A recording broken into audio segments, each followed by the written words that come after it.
الفكر يا إنسان لو أطلقته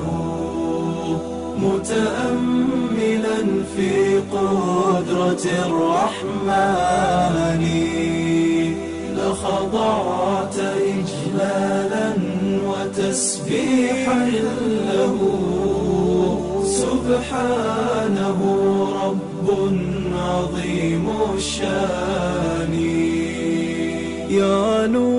ولا يعلى وجل علوه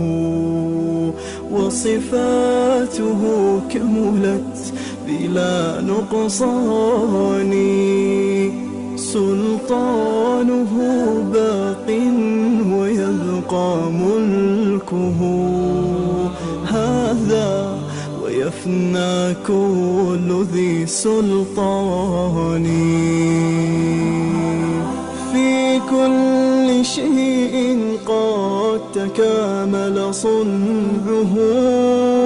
كمحكم التنزيل خير بيان قد عم أرجاء الفضاء بآيه انظر ترى ما لا يصفه لساني هذه السماء تزينت بكواكب لجمالها رفعت بلا أركان والريح تجري والسحاب بأمره يحيي بها ما مات من بلدان هذا ومن آياته تلك التي حملت بلا رجل ولا بهتان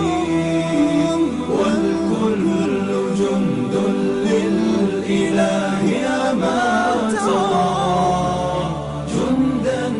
يقض مضاجع الطغيان وإذا السماء تشاققت من هول ما وعد الإله بآخر الأزمان والأرض غير الأرض هذا يومها وجبالها نسفت أمام عياني وتفجرت فيها البحار بأمره هذا ووصف الوعد بالقرآن والكل من بعد الممات مرادهم